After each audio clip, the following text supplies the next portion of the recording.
A primeira vez que percebi que algo estava errado foi pela forma como ele não piscava. Eu estava a equilibrar 3 pratos no meu braço esquerdo, um hábito que aperfeiçoei ao longo de 3 anos no Luty's, um restaurante escondido na estreita barriga do North End de Boston, onde a iluminação era sempre muito fraca e as manchas de vinho nas toalhas de mesa eram usadas como medalhas de honra. Os pratos continham vipicata, linguine Elner Nero e um risoto que levou Marco 40 minutos a mexer cuidadosamente. Os meus pés doíam. A parte inferior das minhas costas cantava uma canção familiar de reclamação. E então olhei para ele. Ele estava sentado na cabine do canto, aquela com vista para as 2 portas. Eu tinha notado antes mesmo de servi-lo, sozinho, com um fato caro que parecia ter sido feito sob medida para o seu corpo. Cabelo escuro com fios grisalhos nas têmporas, embora o seu rosto fosse muito esculpido, muito afiado para ser velho. Na casa dos 40, talvez. O tipo de rosto que fazia os outros homens no restaurante virarem-se ligeiramente, registarem algo e depois desviarem o olhar. A dominância transparecia nos seus ossos, mas os seus olhos, meu Deus. Os seus olhos nunca se desviaram da rua lá fora. A maioria das pessoas no Lucia eram românticos ou clientes habituais, ou ambos. Casais inclinados tão perto que os seus copos de vinho pareciam fundir-se. Empresários a rir demasiado alto. Famílias italianas mais velhas que frequentavam o restaurante desde antes de eu nascer. Este homem não era nada disso. Ele estava imóvel, completamente imóvel, da mesma forma que um predador fica imóvel. Entreguei os pratos na mesa 6. O casal de idosos comemorava o seu aniversário. As suas mãos tocavam-se sobre a cesta de pão. E senti o peso da atenção dele mudar. Não diretamente para mim, apenas consciente do meu movimento pelo espaço. A consciência fez a minha pele arrepiar-se. Estás a olhar, disse a minha colega Dia, passando por mim com um sorriso que não chegava aos olhos. Ela estava a falar do casal que celebrava o aniversário, mas eu sabia que ela se referia a ele. Não estou. Mas estava, ou melhor, estava lá a tentar não estar, o que era o mesmo que olhar fixamente, da mesma forma que as pessoas olham para acidentes de carro. Ele pediu a sua comida através do Marco, que saiu da cozinha como um fantasma quando este homem simplesmente levantou um dedo. Um dedo. Nunca tinha visto o Marco mover-se tão rápido, sem menu, sem perguntas sobre preferências. Marco apenas acenou com a cabeça e desapareceu. Risoto, murmurou Marco quando voltou para a cozinha. Vê, o vinho, o Baro 1989.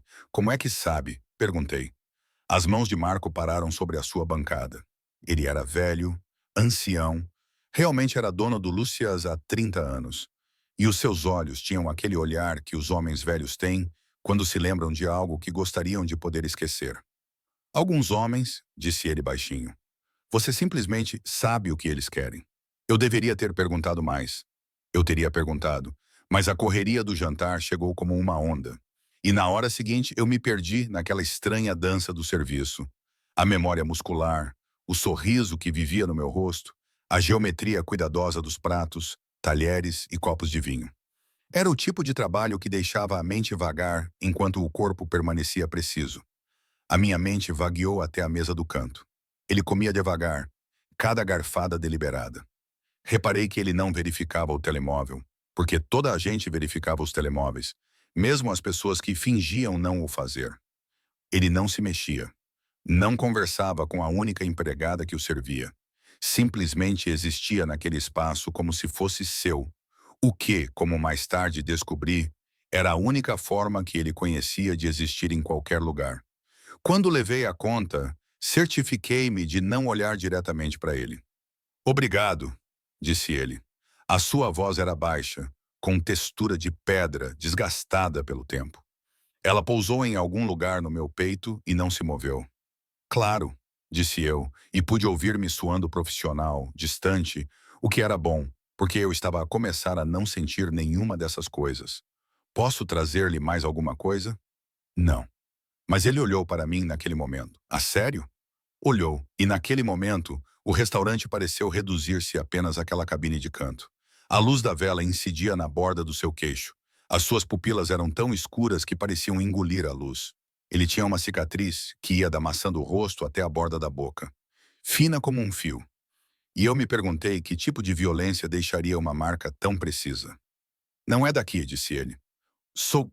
O que quer dizer? A maneira como se move, como se estivesse a pedir desculpa aos móveis. Ele inclinou ligeiramente a cabeça. De onde é? Ninguém me tinha perguntado isso em 3 anos de serviço. Ninguém tinha olhado para mim como se eu fosse um problema que valesse a pena resolver. Portland, respondi. Vim para Boston para estudar. Fiquei. O que estudaste? Linguística. A sua expressão mudou. Algo passou pelo seu rosto. Interesse ou reconhecimento, ou algo que eu não sabia nomear. Línguas, sim. Quais? Inglês, italiano, espanhol, um pouco de português. Ele ficou em silêncio por um longo momento. É um conjunto de habilidades raro, disse ele finalmente. Para uma empregada de mesa. Não havia julgamento nisso, apenas um facto. Da mesma forma que se poderia observar que o céu era azul ou que a água corria para baixo. Bem, disse eu, porque aprendi a desviar a atenção com leveza. A carreira em linguística não está propriamente em alta. Poderia estar. Ele desviou o olhar para a rua, à procura da pessoa certa. Deixei a conta. Não devia ter olhado para trás, mas olhei. Ele estava a ler algo no telemóvel, depois algo que fez o seu maxilar apertar. E naquele momento, eu vi. A rachadura na quietude. Foi breve, um flash de algo afiado e perigoso, como ver as pupilas de um predador dilatam-se logo antes de ele se mover. O meu coração fez uma coisa estranha. Ele tropeçou. Quando ele saiu, pagou em dinheiro. Deixou uma gorjeta de $50 numa refeição de $90. E enquanto caminhava em direção à porta, o telemóvel tocou. Ele atendeu antes do primeiro toque terminar, como se estivesse à espera. Vê, disse ele. Wondo italiano, mas não o italiano dos turistas ou dos ítalo-americanos. O italiano de alguém para quem era sangue e primeira língua. Não ouvi o resto da conversa. Ele tinha ido embora, mas senti naquele momento aquele pequeno arrepio quente na nuca. A sensação de que algo tinha acabado de mudar de uma forma que eu não compreendia, que eu tinha sido marcado, identificado, notado de uma forma que significava algo. Marco saiu da cozinha e começou a limpar o balcão. Ele não olhou para mim, mas as suas mãos moviam-se mais lentamente do que o habitual. Não deve servi-lo novamente, disse ele.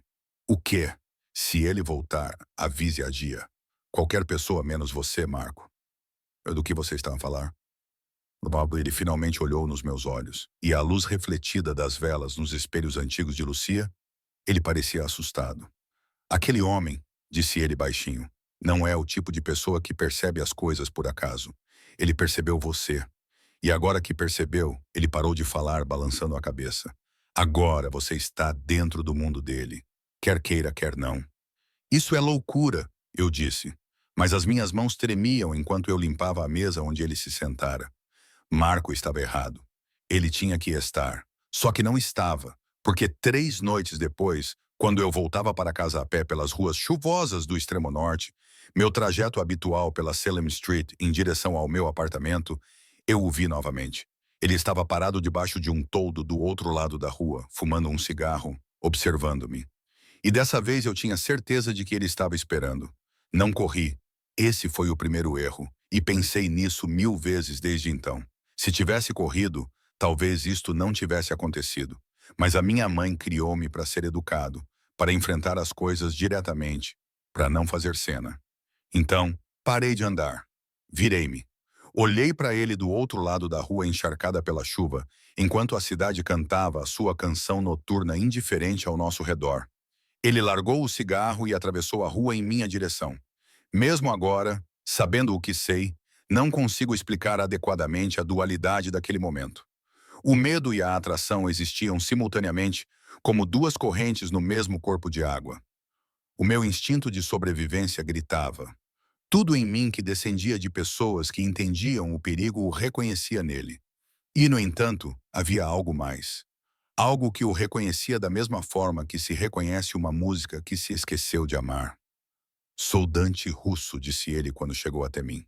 Sem preâmbulos, sem desculpas por me seguir. Apenas o seu nome oferecido como moeda de troca. E você vai me dizer o seu. Não é uma pergunta. Ouvi-me dizer. A maneira como você formulou isso. Ele sorriu. Apenas um leve curvejar no canto da boca. Você é observador. Isso é bom. Bom para quê? Para se manter vivo perto de mim. A chuva estava mais forte agora, encharcando a minha camisa de trabalho. Eu deveria estar com frio. Em vez disso, sentia como se estivesse a arder. Não sei o que você quer. Sim, você sabe. Ele se aproximou, perto o suficiente para que eu pudesse sentir o seu cheiro. Colônia cara misturada com fumo de cigarro e algo mais. Algo como couro e pólvora. Você quer saber por que estou aqui? Por que te segui até casa? Porque não consigo parar de pensar na forma como disseste linguista à minha mesa. Como se fosse um segredo do qual te envergonhavas. Eu nunca disse que não. Ele concordou. Não o disseste. Tu viveste isso. Sempre que servias alguém, traduzias não apenas as suas palavras, mas o que elas significavam. A mulher do vestido azul estava a mentir ao marido sobre onde tinha estado. O casal de idosos casado há 40 anos e ainda apaixonado, o que é a coisa mais rara neste mundo. Ele fez uma pausa. E eu? Tu sentiste que algo estava errado antes que o teu cérebro pudesse perceber. Havia passos por perto. Alguém a passar com um cão. Dante nem sequer desviou o olhar de mim. Tu não estás seguro, eu disse. As palavras vieram de algum lugar profundo, um lugar que sabia das coisas antes que eu as compreendesse. Seja o que for isto, não é seguro. Não, ele concordou. Não é, mas não estou a oferecer-te segurança. Estou a oferecer-te algo completamente diferente. O quê? Um propósito? Proteção? O tipo de vida em que nunca mais terias de servir outro risoto medíocre a pessoas que nunca se lembrarão do teu nome. Ele estendeu a mão e colocou uma madeixa de cabelo molhado atrás da minha orelha. A sua mão estava quente. Quente era a última coisa que eu esperava dele. Vem comigo. Ir para onde? Para longe daqui. De agora para um lugar onde tu és importante. Eu deveria ter dito não. Eu deveria ter fugido. Eu deveria ter feito muitas coisas que poderiam ter mudado a trajetória do que aconteceu a seguir. Mas, em vez disso, ouvi me perguntar: por que eu? Tu provavelmente nunca me viste antes daquela noite. Há 6 meses que observo este restaurante, disse ele. Observo todos os que lá trabalham, todos os que lá comem, tentando compreender a interseção das pessoas no poder naquele bairro. E então saíste da cozinha carregando risoto como se fosse algo sagrado. E eu sabia que eras diferente. Diferente como? Diferente como alguém que vê o mundo em linguagens, no espaço entre o que as pessoas dizem e o que elas querem dizer. Tenho um problema, Bella, e acho que você pode ser a única pessoa em Boston que pode resolvê-lo. Que tipo de problema? A sua expressão endureceu. O tipo que mata pessoas. O tipo que envolve um antigo juramento escrito em italiano que ninguém na minha família consegue traduzir completamente porque a língua mudou e o significado se perdeu. O tipo que determina quem vive e quem morre no mundo em que eu habito. No mundo em que ele habitava. Não é uma metáfora, não é uma piada. As suas palavras pairavam no ar encharcado pela chuva entre nós, como uma confissão. Tu és. Não consegui dizer, não consegui formar a palavra. Sim, ele disse baixinho. E agora sabes o que eu sou. Tens 3 opções. Podes ir embora, fingir que isto nunca aconteceu. Voltar para o teu apartamento e a tua vidinha. Não vou impedir-te, nem vou seguir-te. Essa é a primeira opção. E as outras? A segunda opção é ir à polícia. Contar-lhe sobre o homem que a seguiu, que disse coisas ameaçadoras. Eles vão registrar a ocorrência. Nada vai acontecer porque sou muito cuidadoso com o que digo e como digo, e então vou desaparecer da sua vida para sempre, o que provavelmente será melhor para si. Isso não parece uma escolha real, eu disse, não, Sam-se. Não é, não realmente. Ele aproximou-se e a chuva caiu entre nós como um véu. A terceira opção é vires comigo. Ouvires o que tenho para dizer. Decidires se queres ajudar-me com este problema. E em troca entrares num mundo que não poderás deixar de ver. Onde as regras são diferentes. Onde a violência às vezes é apenas a linguagem que falamos. Podes morrer nesse mundo, Mia. Deves compreender isso. Por que razão irias querer alguém assim na tua vida? Alguém que terias de proteger. Porque proteger é a única coisa que sei fazer agora. Os olhos dele estavam mais escuros agora, e havia algo de quebrado neles. Porque o antigo juramento que a minha família fez há 400 anos está a desmoronar-se. E tenho 12 homens que seguiriam esse juramento até a morte se soubessem o que ele significa. E tenho a sensação de que és a única pessoa que poderia dizer-lhes isso. A única pessoa que poderia traduzir não apenas as palavras, mas o peso delas. Eu estava a tremer. Não de frio, mas de outra coisa.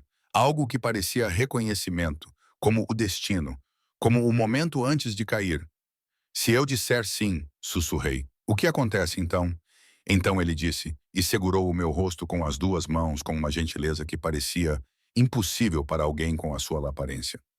Tornas-te a pessoa mais importante na vida de um homem muito perigoso, e eu torno-me a razão pela qual sobrevives ou não. Ele beijou-me então, na chuva, numa esquina no extremo norte, onde qualquer pessoa poderia ter nos visto. E senti como se estivesse a atravessar uma fronteira da qual não poderia voltar. Quando se afastou, estava a sorrir. Não era o pequeno sorriso do restaurante. Era um sorriso verdadeiro e completo que transformava todo o seu rosto. Vamos, disse ele. Vou levar-te a um lugar quente. Seguiu até um carro, um Mercedes preto que surgiu da escuridão como o ronronar de um predador, e não olhei para trás para o apartamento que chamava de lar há 3 anos. Estava a entrar no mundo dele. No momento em que a porta do carro se fechou, compreendi que nunca mais seria comum. A cobertura ficava num prédio do qual eu nunca tinha ouvido falar. Um daqueles lugares em Boston que o dinheiro antigo construiu e o dinheiro novo não conseguiu comprar. 42 andares de vidro preto e mármore que pareciam absorver a luz em vez de refleti-la. O elevador subiu em silêncio. Dante ficou ao meu lado, com a mão na minha cintura, e eu podia sentir o seu batimento cardíaco através daquele pequeno ponto de contato. Era constante, sem medo. O meu batia forte, como se quisesse escapar. Antes de entrarmos, disse ele enquanto subíamos, precisas de entender uma coisa. O que estás prestes a ver, estou a mostrar-te isso porque quero que entendas o que eu sou, não o que as pessoas dizem que eu sou. O que eu realmente sou. E o que é isso? Um homem que se esforça muito para não destruir tudo em que toca. As portas do elevador abriram-se para um corredor que levava a uma única porta. Ele tirou uma chave de verdade, não um cartão, e destrancou-a. Tudo nele era deliberadamente antiquado. Eu descobriria isso mais tarde, uma rejeição da modernidade, das câmaras e dos sistemas de rastreamento e da vulnerabilidade que eles implicavam. A cobertura era linda de uma forma que doía olhar. Janelas do chão ao teto mostravam toda a cidade estendida abaixo de nós, como uma placa de circuito de luz. Uma biblioteca com 2 andares de altura. Livros encadernados em couro que pareciam nunca ter sido lidos, mas que tinham sido cuidadosamente escolhidos. Móveis que não combinavam, mas que de alguma forma funcionavam com o minimalismo moderno ao lado de peças antigas, como se diferentes épocas coexistissem no mesmo espaço. E sobre uma secretária de mármore no centro do escritório, iluminada por um único candeeiro, estava um livro antigo. Foi isso que o trouxe aqui, disse Dante. Não fui eu. Que me aproximei lentamente. O couro estava tão velho que estava quase preto, rachado como pele envelhecida. As páginas eram de pergaminho, e a caligrafia era linda, aquela escrita italiana medieval que parece existir entre a caligrafia e a arte. E na parte inferior de cada página, repetida numa borda que formava quase uma oração, havia uma frase que eu conseguia ler, mas não compreendia totalmente. O sangue não pode ser traído. Traduzi lentamente. O sangue é a lei é a morte. Olhei para ele. Não é exatamente a morte. É mais como um fim ou uma conclusão, mas de uma forma muito específica, como um julgamento final. Continue a ler. Virei mais páginas.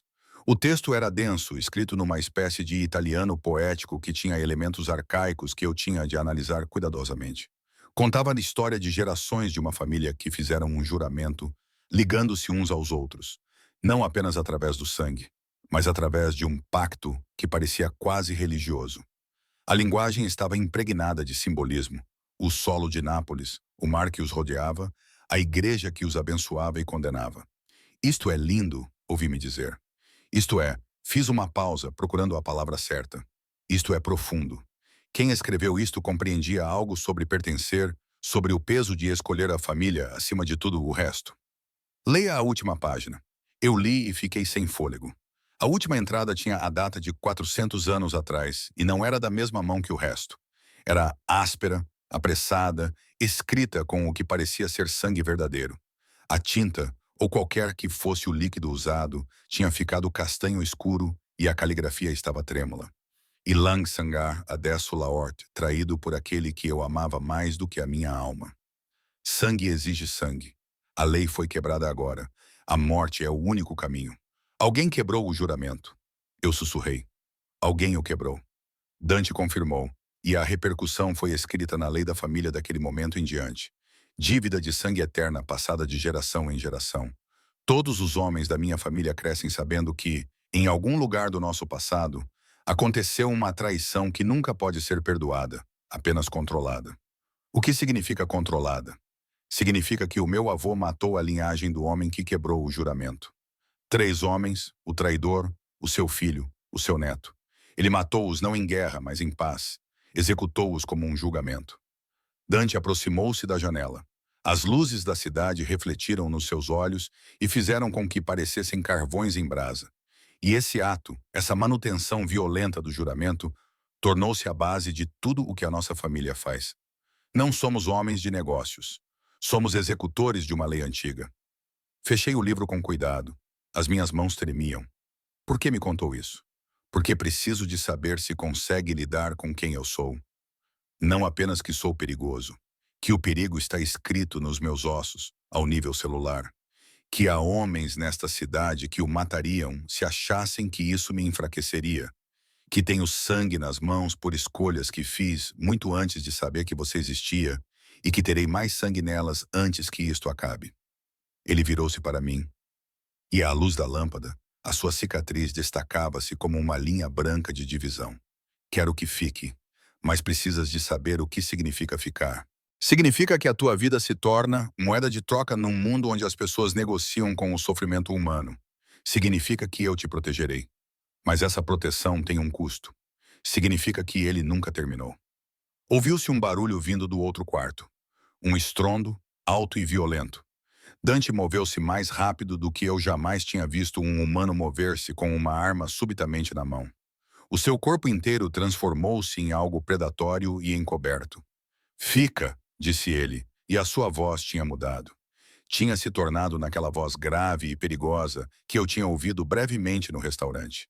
Ele moveu-se em direção ao som e ouviu dizer algo agudo em italiano, rápido, urgente. E então um homem emergiu da escuridão do corredor. Ele era mais velho, talvez com 60 anos, com cabelos grisalhos e um fato rasgado. O seu rosto estava a sangrar. Capo, o homem ofegou. Eles encontraram-nos, os Columbos. Encontraram o esconderijo.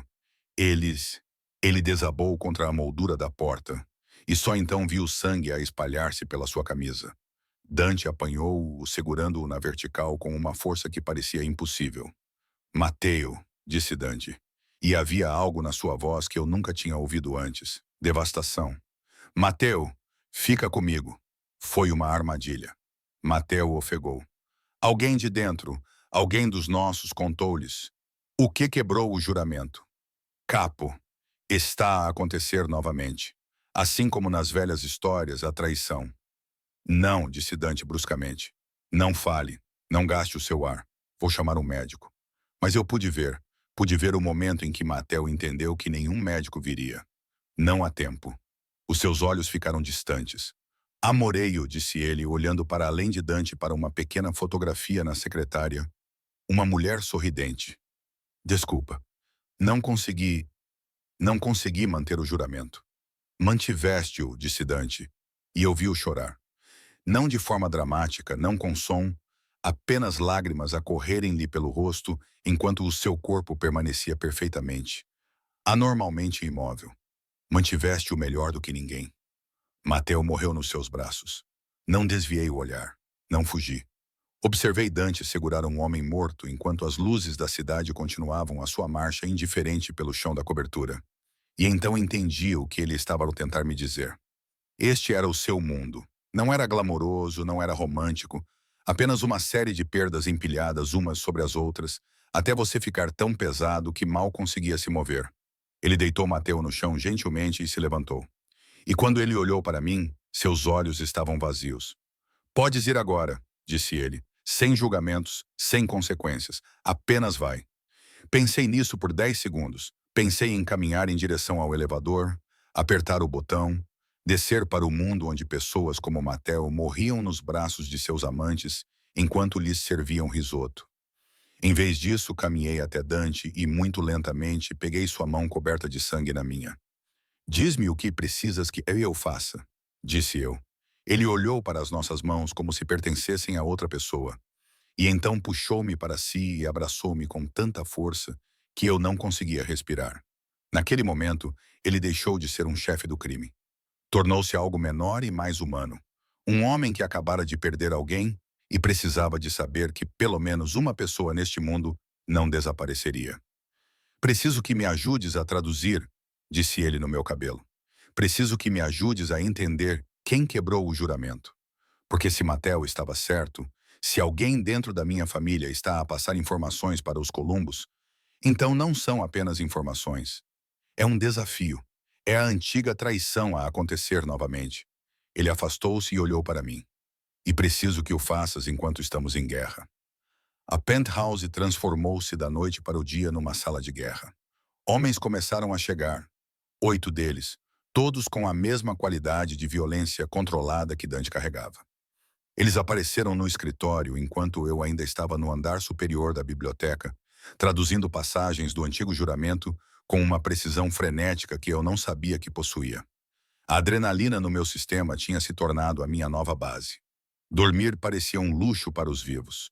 Tentei reconstruir aqueles primeiros dias cronologicamente, mas eles se misturam como aquarelas na chuva. Dante alternava entre sessões de planeamento, telefonemas e violência que acontecia em salas nas quais eu não tinha permissão para entrar. Eu podia ouvir o murmúrio baixo da sua voz, às vezes tensa, às vezes paciente, às vezes totalmente fria. Aprendi os seus tons da mesma forma que se aprende uma língua sem querer. A palavra Columbo começou a significar algo. Uma família rival mais antiga do que a linhagem de Dante, sediada no sul de Boston, mas com influência em tudo, desde as docas até ao tribunal. Há meses que rondavam o território de Dante à procura de pontos fracos. E agora, com alguém a fornecer-lhes informações de dentro da organização, estavam a aproximar-se. A fuga de informação, disse Dante na segunda noite, mostrando-me uma fotografia de 6 homens à volta de uma mesa. Tem de ser um destes homens que sabe sobre Mateo. Homens que sabiam onde ele estava. O que acontece quando descobrires quem é? Ele não respondeu. Ambos sabíamos. Eu estava sentado à secretária de mármore no escritório. O meu portátil aberto para consultar sites de tradução, um bloco de notas coberto de anotações e teorias incompletas sobre a estrutura do juramento. O livro antigo estava aberto numa secção que eu vinha estudando há horas, uma passagem que detalhava a punição por quebrar o pacto. Há algo que está a escapar, eu disse olhando para ele. Ele estava de pé junto à janela, observando a cidade como se fosse um tabuleiro de xadrez e calculando os movimentos. Era quase meia-noite e ele não dormia há talvez 36 horas. Ainda parecia perfeito, cabelo imaculado, fato sem rugas, mas havia algo a desgastar-se por trás dos seus olhos. Mostra-me, disse ele. Puxei o livro para mim e apontei para uma passagem específica. O juramento está escrito em camadas. O nível superficial, o pacto, a promessa de sangue, a lei. É nisso que todos se têm concentrado. Mas há uma linguagem secundária por baixo. Olhe para a primeira letra de cada terceira frase nessa secção. Dante contornou a secretária e inclinou-se sobre o seu corpo, perto o suficiente para que eu pudesse sentir o seu calor. Ele cheirava a café expresso, cigarros e algo mais sombrio que eu estava a começar a reconhecer como violência. Isso significa alguma coisa, disse eu baixinho. Um nome ou parte de um nome.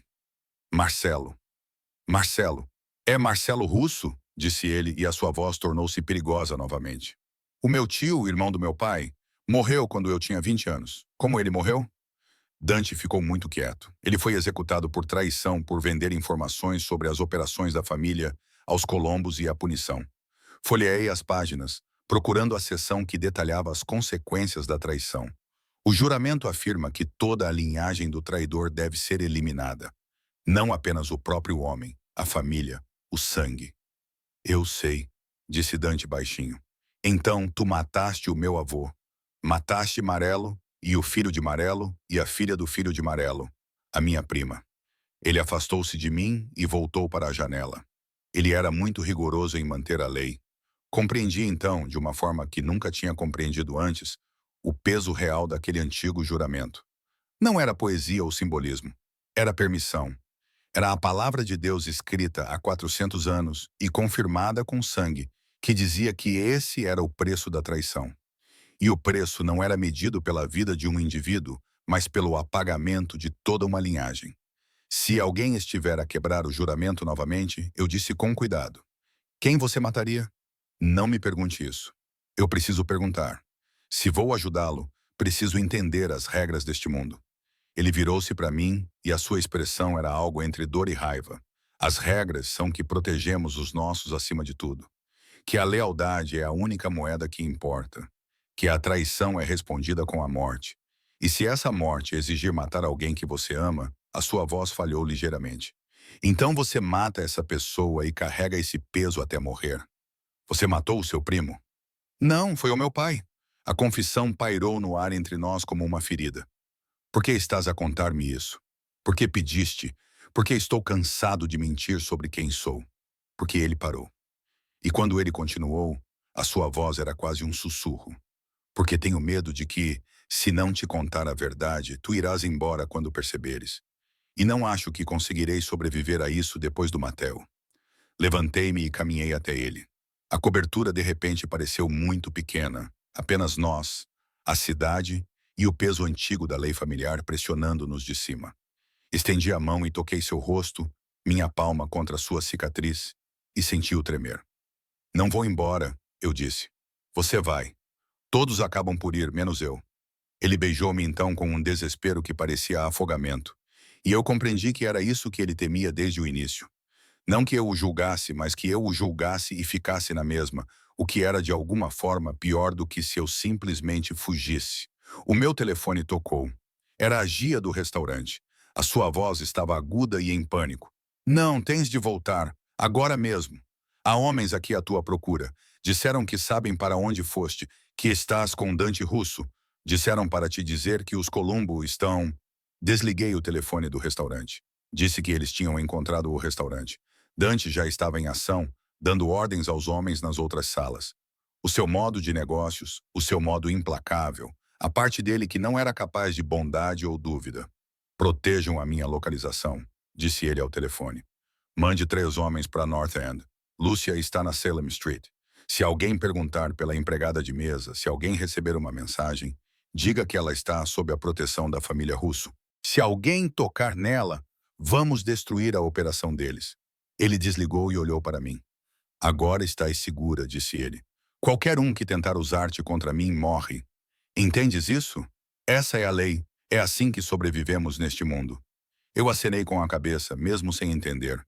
Mesmo que uma parte de mim reconhecesse que ele acabara de declarar guerra aos seus rivais para me proteger, que eu acabara de me tornar não uma pessoa, mas uma posse, uma fraqueza, alavanca que poderia destruí-lo. Isso é bom? Perguntei. Ou ruim? Nenhum dos dois, disse ele. É a única opção que nos resta. Na manhã seguinte, Dante levou-me para um local diferente. Um prédio antigo e bonito no Brooklyn, com cortinas fechadas e um sistema de segurança que ele acionou com a facilidade de alguém que planeava as suas rotas de fuga há anos. Havia 3 guardas posicionados em diferentes pontos da propriedade. Eles não me reconheceram quando cheguei. Eu era apenas mais um detalhe da proteção. Passei aquele dia a traduzir freneticamente, procurando no antigo juramento qualquer menção sobre como identificar um traidor, como provar a traição, que provas seriam válidas sob a terrível lei que governava o mundo de Dante. O livro estava a tornar-se menos um documento histórico e mais uma arma. Era a munição que usaríamos para justificar o que quer que viesse a seguir. Por volta da meia-noite, Dante encontrou-me ainda a trabalhar no escritório. Devias dormir, disse ele. Tu também, ele sorriu tristemente. Eu não durmo mais. Não durmo desde os 20 anos. E o meu pai me obrigou a assistir enquanto executava o meu primo. É difícil dormir depois de algo assim. Fechei o livro e olhei para ele. Vais me dizer quem é o traidor quando eu tiver certeza? Sim. Até lá, ele fez uma pausa. Vou proteger-te e farei o que for preciso. Essas são as únicas duas promessas que posso fazer. Eu entendi. Esse foi o acordo que fiz quando segurei a mão dele na cobertura. Eu escolhi esse mundo, e agora ele estava a fechar-se à minha volta como um punho. O prédio tinha um quarto no segundo andar com vista para a rua. Eu observava os guardas da janela, homens de casacos escuros, pacientes como pedras, os olhos acompanhando cada carro que passava. Era assim que a proteção se parecia no mundo de Dante. Não era conforto, era vigilância. No quarto dia do nosso confinamento, a eletricidade na cidade mudou. No início não entendi, apenas que, quando Dante saiu das chamadas seguras que fez na cave, o seu rosto tinha mudado. O controlo cuidadoso que mantinha tinha se quebrado ligeiramente, expondo algo cru por baixo. Ele encontrou-me no escritório e fechou a porta com um silêncio deliberado. Encontramos a fuga, disse ele. Não lhe perguntei como nem que provas tinham descoberto. Eu estava a começar a entender que alguns conhecimentos eram perigosos de se ter. Quem? Perguntei em vez disso. Victoria Solerno, membro sênior da família. Está conosco desde o tempo do meu pai. O nome não significava nada para mim, mas a maneira como Dante o disse significava tudo. O peso dele, a história. O que vais fazer? O que tenho de fazer? Ele virou-se para sair, e eu agarrei-lhe o pulso. Foi um reflexo, um instinto ou algo que transcendeu a racionalidade. Não vás, disse eu. Ele olhou para o local onde eu o estava a tocar, depois voltou a olhar para o meu rosto. Tenho de ir. Então leva-me contigo. De maneira nenhuma. Disseste que o juramento exige sangue por traição. Sangue é respondido com sangue. Mas também diz, eu viro para o livro, folheando as páginas com uma precisão que se tornou memória muscular. Aqui, o julgamento deve ser testemunhado por aqueles ligados ao pacto, para que a lei não se torne tirania. Não pode simplesmente executá-lo sozinho. A família precisa de ver. Eles precisam de entender o porquê. Isto não é um jogo, Bela. Este não é um lugar para mulheres, para alguém que não é feito de pedra. Eu estava de pé e perto o suficiente para ver o momento em que a sua determinação vacilou. Sou a única na sua organização que pode realmente traduzir o juramento. Sou a única que pode explicar à sua família por que a morte de Victorial é exigida por algo mais antigo do que qualquer um de nós. Leve-me. Deixe-me fazê-lo entender o que ele fez.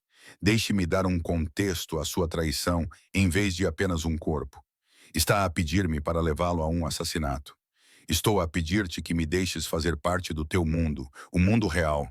Não este espaço protegido onde observo pela janela enquanto tu sangras os teus problemas. Ele estudou-me por um longo momento e então, lentamente, acenou com a cabeça.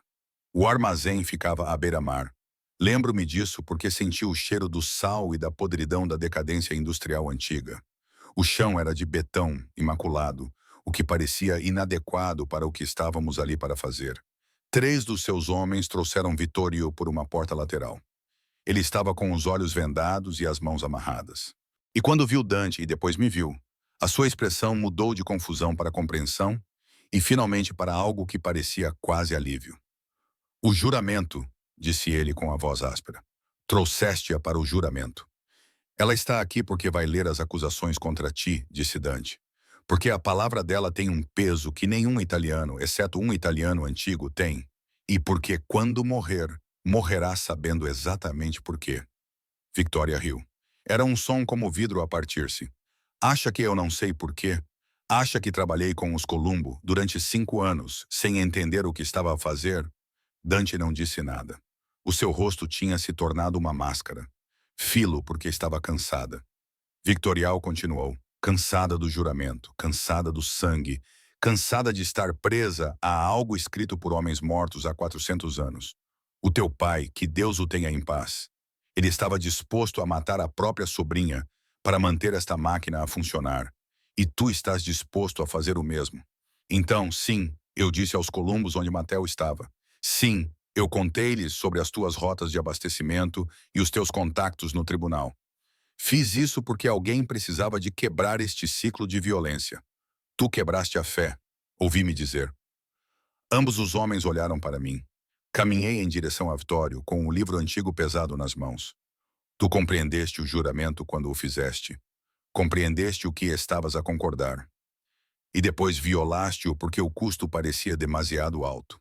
Mas o custo sempre foi este. Tu simplesmente não querias mais pagá-lo. Tu és uma criança, Vitório disse sem maldade. Sou tradutor e estou a dizer-te que o juramento que quebraste diz que o teu sangue paga pela tua traição. Não porque a tua família é cruel, porque a traição destrói tudo o que toca. Matel está morto por tua causa. Quantos outros homens morrerão porque tu querias sair? Então Dante deveria matar-me. É isso que estás a dizer? Olhei para Dante e então percebi a coisa impossível com que ele estava a lidar. A forma como a justiça e a violência coexistiam no mesmo corpo. A forma como o amor e a morte eram indistinguíveis no seu mundo. Estou a dizer que o juramento exige um preço, disse calmamente. E a única forma de manter a tua família unida é pagá-lo. Vittorio voltou o seu olhar para Dante. Então faz isso. Acaba com isso. Mas Dante já não estava a olhar para Vittorio. Ele estava a olhar para mim. E eu vi-o compreender algo sobre o custo de me pedir para estar ali. A forma como isso me mudaria, a forma como eu me tornaria, de alguma forma essencial, um cúmplice. Não posso, disse ele. Senhor, um dos homens começou, mas Dante levantou a mão. Não posso fazer isto com ela aqui. Virou-se e saiu do armazém. Simplesmente foi-se embora. Victoria vendada e amarrada no chão de betão, e eu ali parada com o livro antigo e o peso de um pacto que exigia sangue a pressionar-me por cima. Um dos guardas olhou para mim com expectativa.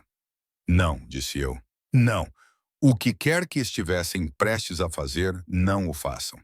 Ficamos ali em silêncio durante o que pareceram horas, mas provavelmente foram apenas minutos. Então Dante voltou com um carro e disse aos homens para levarem Victoria para um lugar onde ele pudesse deixar Boston para sempre, para mandá-lo embora, mas não para matá-lo. Ele vai falar, protestaram os homens. Ele vai contar às pessoas sobre nós. Não me importo, disse Dante, e ele parecia exausto de uma forma que não tinha nada a ver com sono. Deixem-no falar. Deixem-no contar a sua história sobre uma família tão destruída que mal nos lembrávamos do que deveríamos proteger. Ele pegou na minha mão e levou-me de volta para o carro. No carro, dirigindo de volta para o prédio, as mãos de Dante tremiam no volante. Não de medo, mas de algo mais profundo. O tremor de alguém que acabara de se afastar de um precipício e percebeu o quão perto estava de cair. O juramento exigia a sua morte, disse ele baixinho. Sim, tinhas razão quanto a isso. A lei é clara. A traição exige sangue. Eu terminei.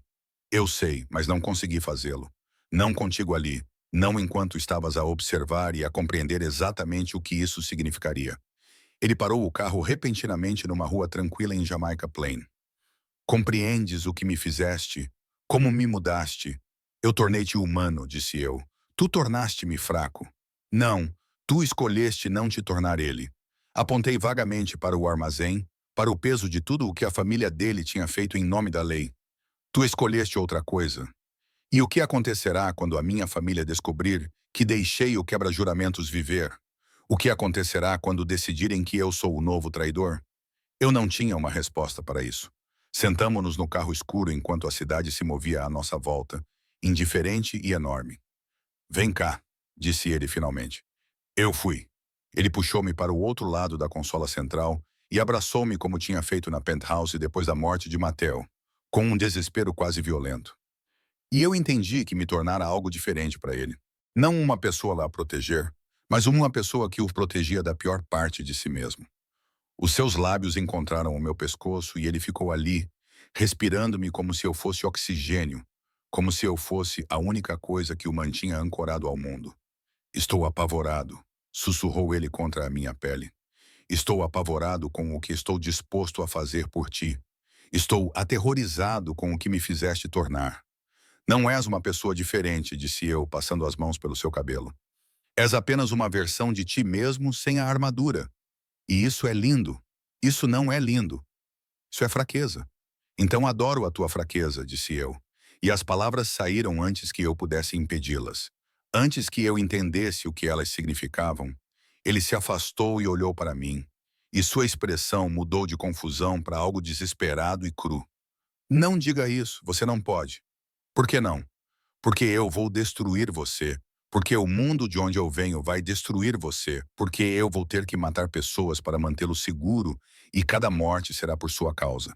E você saberá disso e isso vai te assombrar.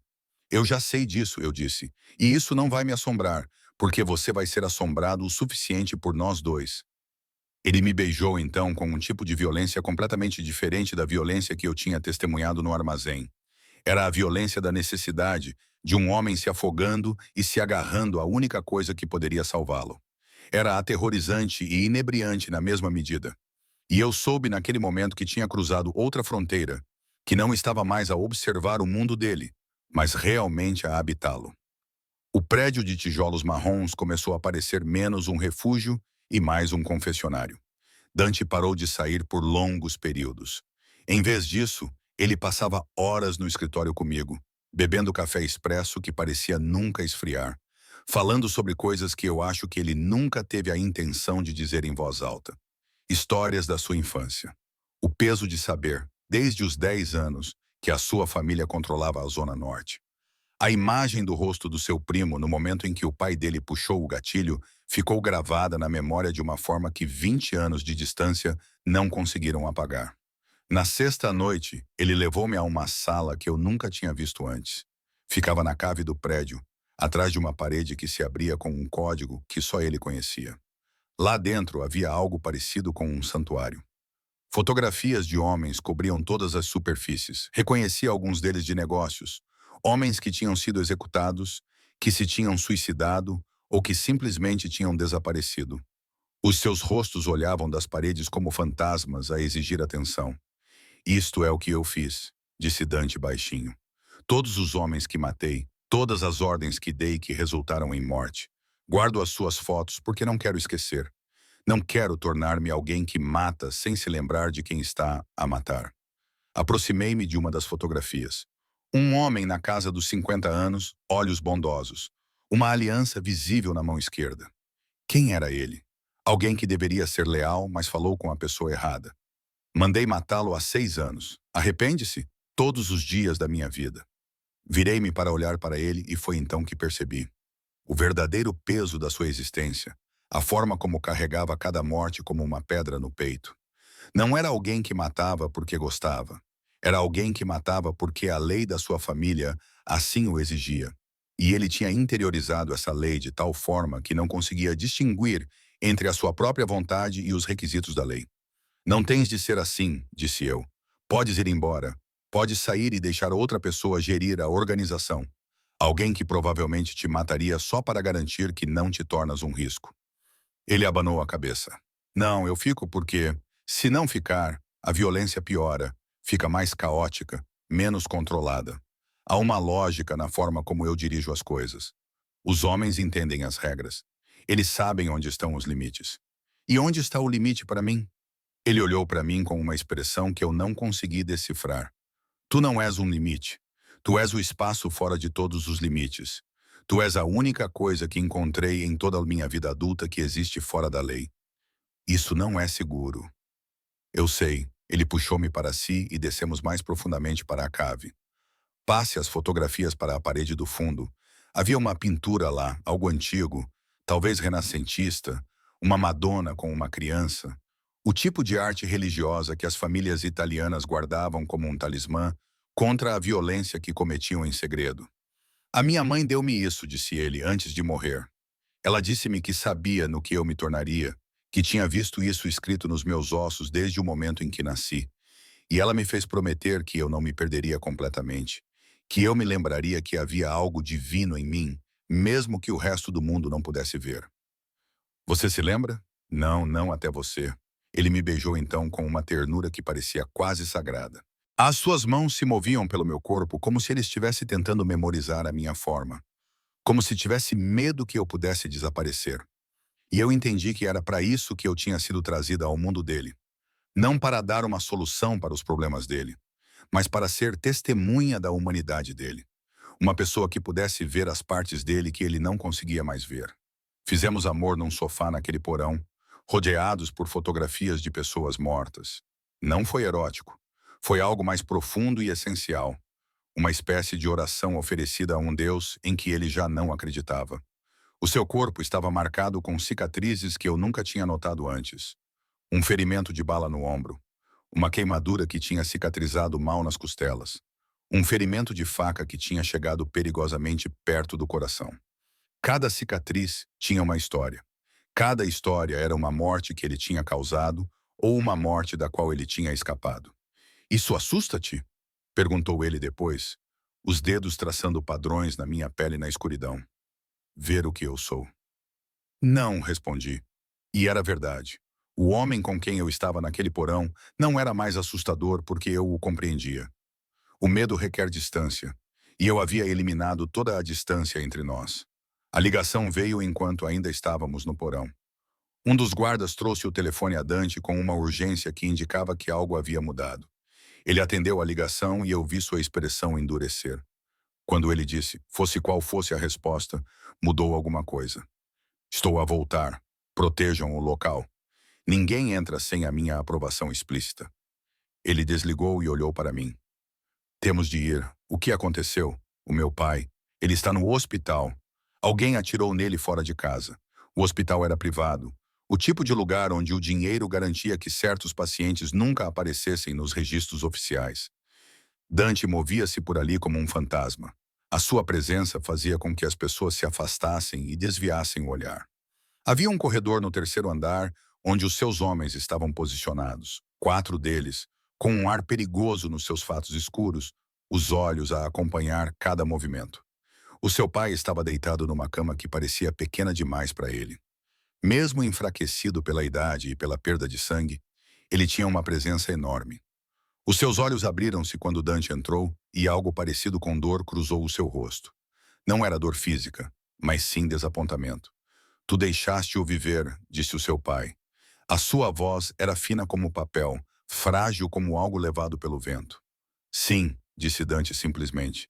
"Então não és o homem que eu criei para ser. Eu sei o que o juramento exige."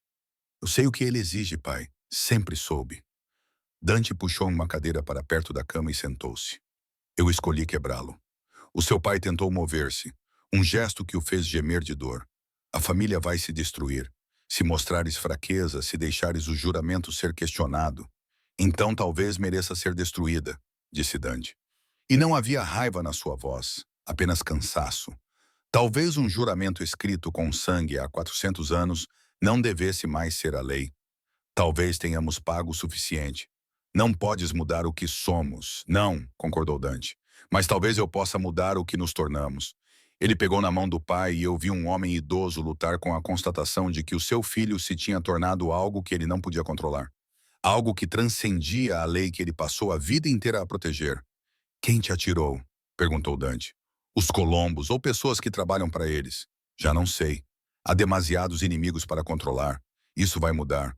A partir de amanhã, vou fazer propostas de paz, propostas reais. Vou pedir uma reunião com a liderança deles e vou propor algo novo. Uma aliança, uma divisão de território que não exija mortes." Os olhos do pai dele arregalaram-se. "Não podes fazer isso, eu posso. E vou fazer porque estou cansado, pai. Estou cansado de uma forma que já não me deixa dormir. E acho que talvez você também esteja cansado."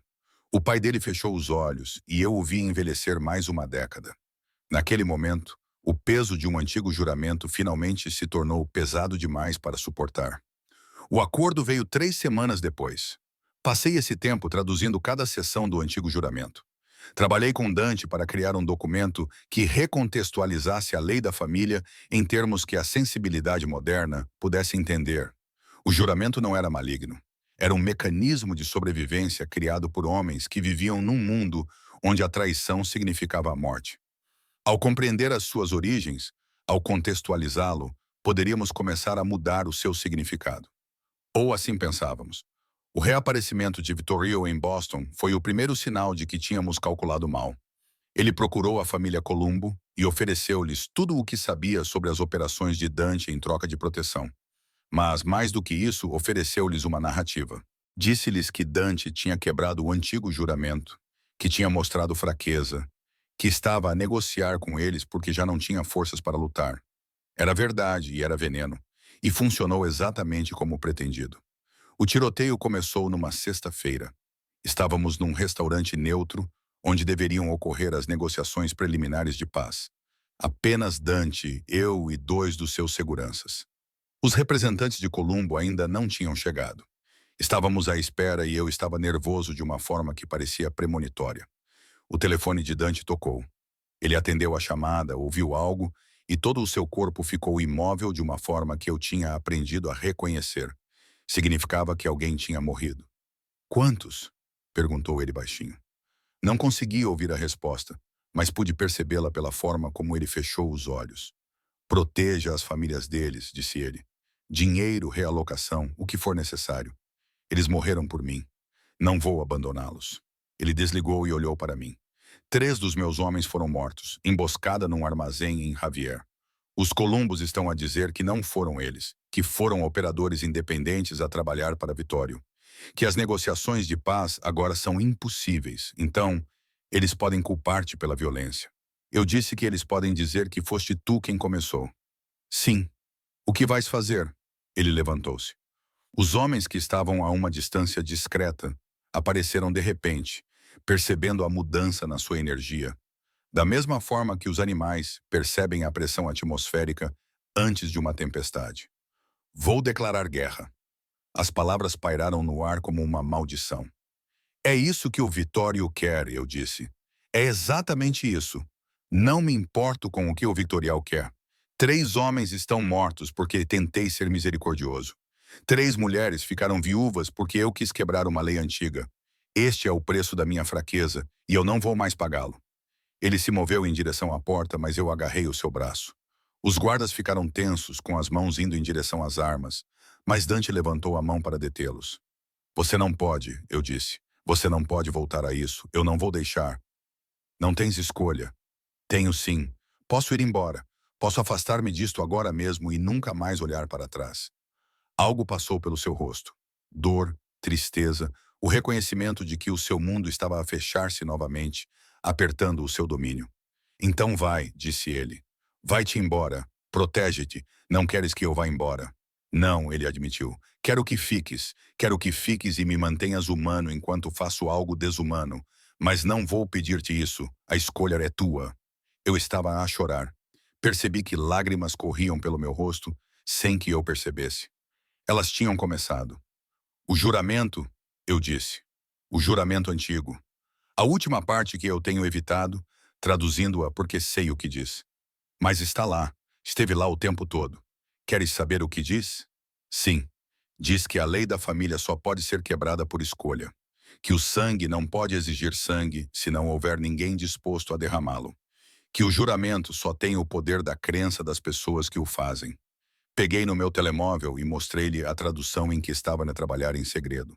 As palavras que podiam destruir tudo ou salvá-lo, dependendo de como se escolhesse interpretá-las. A lei vive apenas nos corações daqueles que a aceitam. Se a rejeitar, ela morre contigo. Esta é a verdade final escondida nas palavras antigas. Não que o sangue vincule para sempre, mas que o sangue só vincula se escolher permitir. Quer dizer, disse ele lentamente, que se eu decidir que o juramento já não se aplica, então ele não se aplica. Sim, mas apenas para si.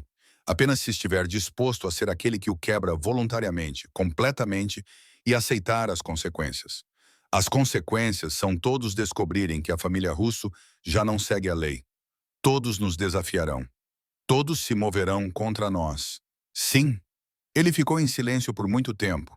E então começou a rir. Não com o humor, mas com o cansaço de alguém que finalmente compreendeu que lhe tinham dado a escolha entre 2 tipos de morte. E ele estava a escolher aquele que poderia realmente levar a vida. Está bem, disse ele. Não entramos em guerra. Não executamos as pessoas que nos traíram. Deixamos os Colombo pensar que venceram e desmantelamos a organização por dentro. Oferecemos a cada homem uma escolha. Ficar e aceitar que o juramento está morto ou partir com dinheiro suficiente para desaparecer. Isso destruirá tudo o que construíste, sim. E talvez seja isso que precise acontecer.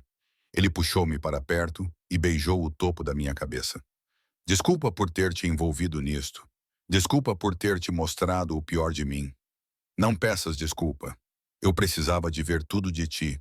A guerra que ele declarou nunca aconteceu.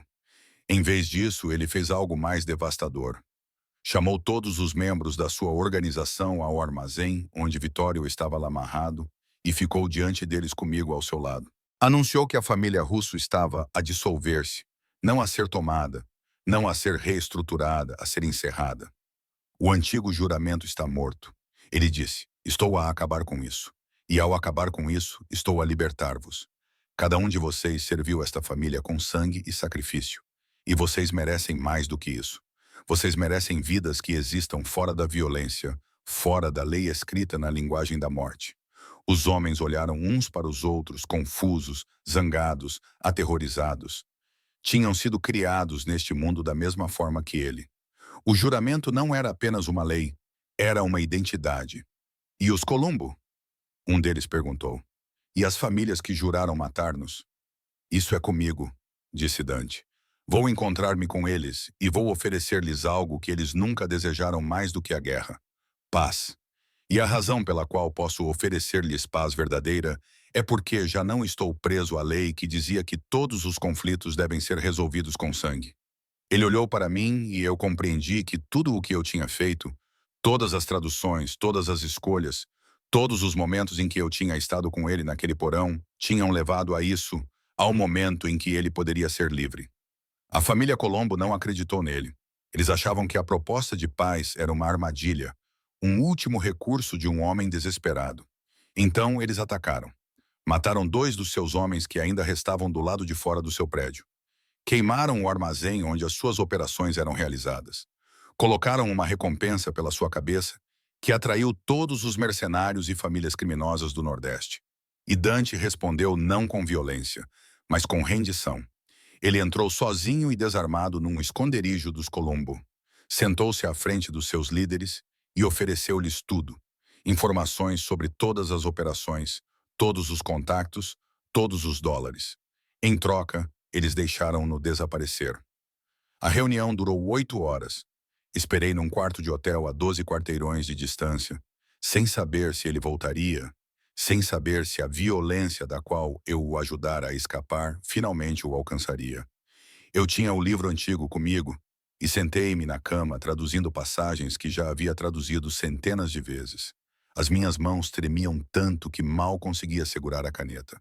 Quando ele finalmente apareceu na porta, estava a sangrar, não por balas, mas por facadas. Havia cortes no rosto, no pescoço, nos braços. Os Columbos decidiram que deixá-lo ir embora não era suficiente. Precisavam que ele carregasse a marca da sua rendição de forma visível. Corri até ele e o segurei enquanto se dirigia para a casa de banho, e pude sentir o tremor no seu corpo que não tinha nada a ver com dor física. Ele tinha ultrapassado outro limite.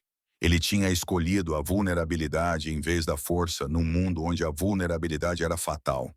Está feito, disse ele, com a voz entre gritos e choro, ou ambos. Eu contei-lhes tudo.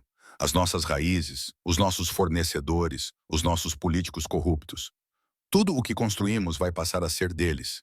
E nós, perguntei, ajudando-o a entrar no chuveiro, vendo a água ficar vermelha com o seu sangue. Nós desaparecemos. Tu e eu têm o dinheiro suficiente escondido que eles nunca encontrarão. O suficiente para vivermos tranquilamente longe de tudo isto. E a tua família, o teu pai, já tomei providências. Ele estará protegido. A minha traição ao juramento é minha, não deles. Eles podem continuar com os velhos costumes ou criar novos. Não sou mais eu quem decide isso. Ajudei-o a limpar os ferimentos. Alguns eram profundos, provavelmente deixariam cicatrizes. Percebi que estava a ficar insensível ao seu sofrimento. Era apenas mais uma coisa que acontecia neste mundo em que vivíamos. Apenas mais uma marca que a violência deixava nas pessoas que tentavam lutar contra ela. Naquela noite, não lhes perguntei se ele se arrependeu da sua escolha.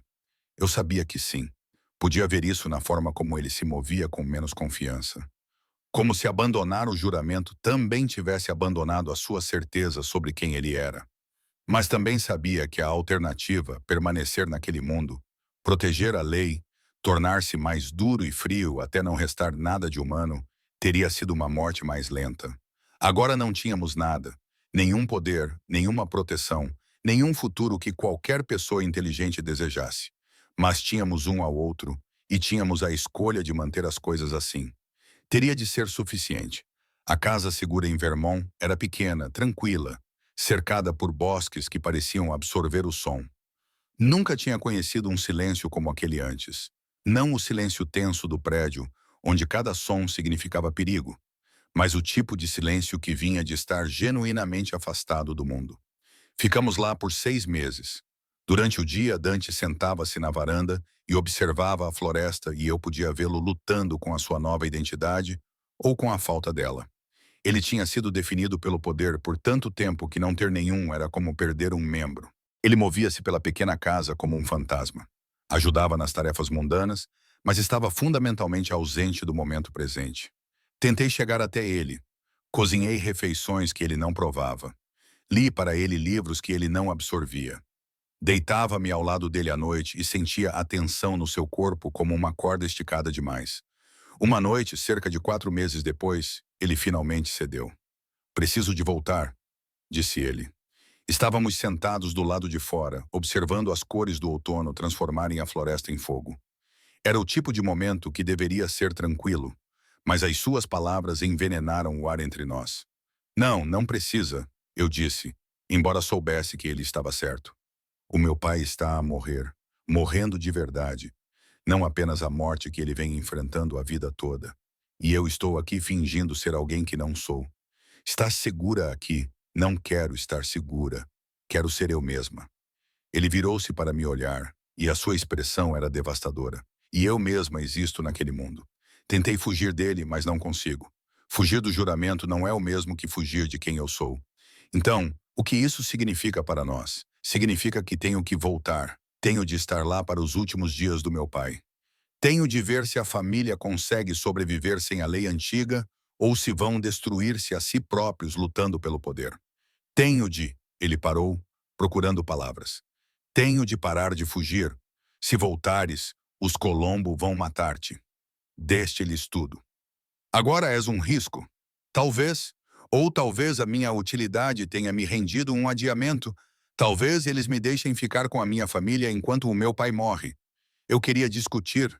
Queria dizer-lhe que voltar era suicídio, que ele estava a jogar fora a vida que construímos juntos, que o amor não deveria doer assim. Mas eu sabia que ele não conseguia viver como quem ele estava a tentar ser. Algumas pessoas estão demasiado enraizadas nas suas origens para alguma vez escaparem completamente delas. "Leva-me contigo", disse eu. "Não posso proteger-te lá. Não preciso de proteção. Preciso de ti."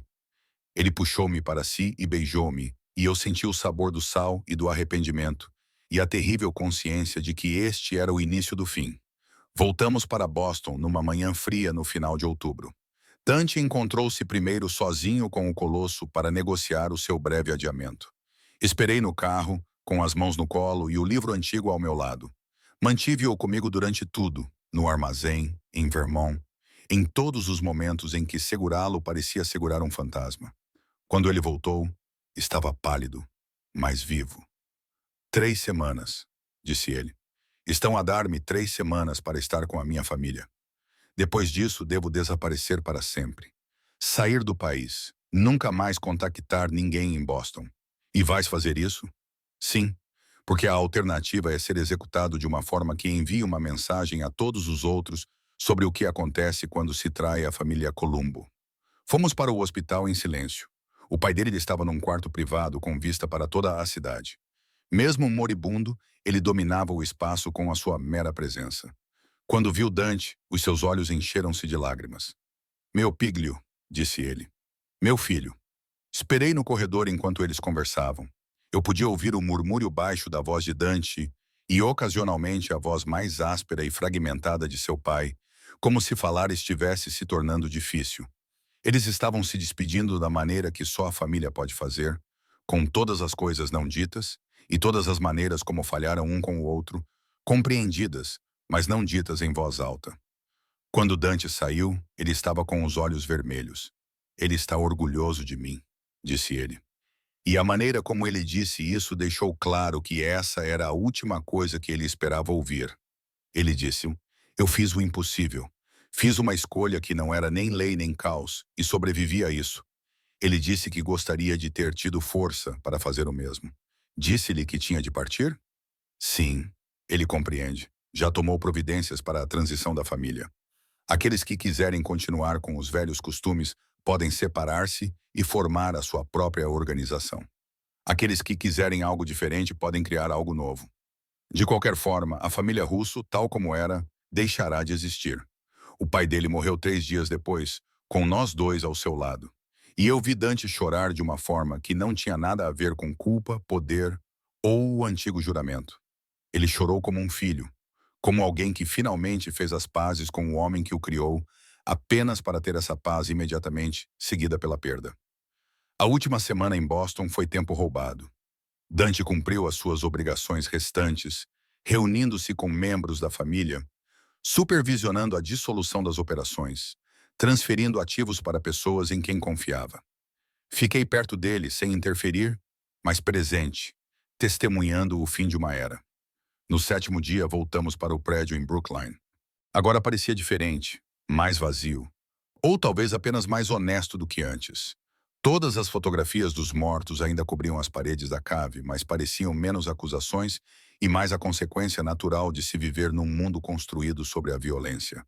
Fizemos amor ali, naquele santuário da cave. E foi a coisa mais terna que fizemos juntos. Não paixão, não desespero, apenas duas pessoas reconhecendo que tinham escolhido uma a outra, apesar de saberem exatamente o que essa escolha custaria. Depois, deitados na escuridão, ele contou-me o resto do seu plano. Na verdade, não vou sair de Boston. Ele disse, vou sair do país em 3 semanas, vou para a Argentina, como disse aos Colós, mas tu vais ficar. De maneira nenhuma. Escuta, daqui a 6 meses, quando a poeira baixar e todos acreditarem que eu parti para sempre, vais entrar em contato comigo e depois vais juntar-te a mim. Os colossos estão à procura de ameaças, não de uma mulher com dupla cidadania e sem ligações conhecidas à família Russo. São 6 meses de separação. Eu sei, mas isso mantém-te em segurança enquanto eu desapareço. E dá tempo aos colossos para acreditarem que realmente venceram, que realmente eliminaram a ameaça. E depois de eu chegar à Argentina, o que acontece? Depois descobrimos quem somos quando não estamos a fugir do passado. Talvez fiquemos na Argentina. Talvez nos mudemos para outro lugar. Talvez tenhamos o tipo de vida que as pessoas normais têm, onde a pior coisa que acontece é alguém estragar o teu pedido de café. Sorri apesar de mim mesma. Acho que gostaria disso. Sei que gostarias. É por isso que estou a fazer isto. Ele puxou-me para mais perto. O juramento exigia sangue. Exigia que eu me tornasse um homem capaz de matar sem pestanejar. E eu me tornei esse homem. Mas tu me mostraste que eu poderia me tornar outra coisa. Que havia outra maneira de interpretar a lei antiga. Eu não te mostrei nada que tu já não soubesses. Sim, mostraste-me que o amor pode ser mais forte do que a lei. Que escolher alguém pode ser mais importante do que manter o poder. Mostraste-me que eu tinha uma escolha. E o que estás a escolher agora? Tu. Ele disse sempre tu. Mesmo que isso signifique tornar-me alguém que ninguém reconhece. Mesmo que isso signifique recomeçar sem nada do que me tornava quem eu era. Na noite antes de ele partir, usou Lucas. Marco ainda estava lá, talvez mais velho, ou talvez apenas desgastado pelo tempo. Ele não pareceu surpreendido ao ver-me, ou talvez já esperasse este final. Ele sentou-nos na cabine do canto, aquela com vista para as 2 portas, e serviu-nos ele mesmo. Tu viveste, disse-me ele em italiano, baixinho, para que ninguém mais pudesse ouvir. Sim, respondi, mas por pouco. É tudo o que qualquer um de nós pode fazer nesta cidade. Dante pediu risoto e vê, a mesma refeição de meses atrás, quando nada disso tinha começado. E enquanto comíamos, percebi que cada momento disso tinha sido inevitável. Desde o primeiro momento, senti que havia algo errado com ele. Todas as escolhas levaram a isso. Ele partiu, eu fiquei com a promessa de um reencontro que talvez não acontecesse, porque o mundo estava caótico demais para prometer qualquer coisa. Mas tentamos mesmo assim, porque é isso que se faz quando alguém mostra uma versão de si mesmo que você não sabia que era possível. Ele partiu numa terça-feira de manhã. Dissemos adeus no aeroporto e ele abraçou-me como se estivesse a tentar memorizar a minha forma, o meu peso, o som exato da minha respiração. Outras pessoas passavam por nós, turistas, empresários e pessoas a caminho de algum lugar que consideravam importante. Mas nós existíamos no nosso pequeno mundo, indiferentes à cidade que se movia à nossa volta. Entrarei em contato contigo daqui a 6 meses, disse ele. Não antes, sob nenhuma circunstância. Quanto menos ligações entre nós, mais segura estarás. E se os Columbo descobrirem? Não descobrirão, eu certifiquei-me disso. Mas se descobrirem, finge que não sabes de nada. Diz-lhes a verdade, que eu te seduzi, usei-te, abandonei-te. Eras apenas uma empregada de mesa que se envolveu em algo que não compreendia. É isso que eu sou? Ele sorriu tristemente. Não. És a mulher que me ensinou que leis antigas podem ser quebradas, que o poder pode ser recusado, que existe uma versão de mim mesmo que vale a pena se tornar e que existe fora da violência. Ele me beijou mais uma vez e então se foi. Caminhando em direção à segurança, passando pelo scanner, em direção aos portões que o levariam para longe de Boston e de tudo o que ele conhecia. Eu o vi desaparecer na multidão. 6 meses depois, quase no mesmo dia, recebi uma carta. Ela chegou ao endereço de Lucia, endereçada à empregada de mesa, escrita à mão. Reconheci que dentro havia uma passagem de avião para Buenos Aires. Um endereço, uma única frase. Volte para casa. Passei uma semana me preparando. Pedi demissão do meu emprego. Marco não fez perguntas. Apenas me entregou uma pilha de dinheiro e me abraçou como se eu fosse sua filha. Fiz 2 malas, uma das quais continha o livro antigo, aquele artefacto do pacto e da traição de uma família, o documento que tinha mudado tudo. No avião, olhando para a cidade onde nasci, que se encolhia à distância, pensei no significado do juramento, em como Dante o tinha interpretado como uma lei que exigia sangue e em como eu o tinha ajudado a compreender que podia significar algo completamente diferente. Não que o sangue nos una para sempre, mas que o sangue em que nascemos, a família que nos cria, o peso da história que carregamos, só tem poder se decidirmos permitir. Eu tinha decidido deixar o meu para trás. Dante tinha decidido destruir o dele. Juntos. Talvez pudéssemos construir algo novo. O apartamento em Buenos Aires era pequeno e perfeito. Ele estava à minha espera no aeroporto, mais magro do que eu me lembrava, com barba por fazer a escurecer o queixo e a cicatriz aparecer mais pronunciada à luz sul-americana. Ele não correu para mim. Ele nunca se movia assim. Mas os seus olhos encontraram os meus e mantiveram-se fixos. E naquele momento, de pé num terminal cheio de estranhos, compreendi que estávamos finalmente a salvo. Não porque já não estivéssemos em perigo. O mundo estava cheio de perigo e acabaria por nos encontrar.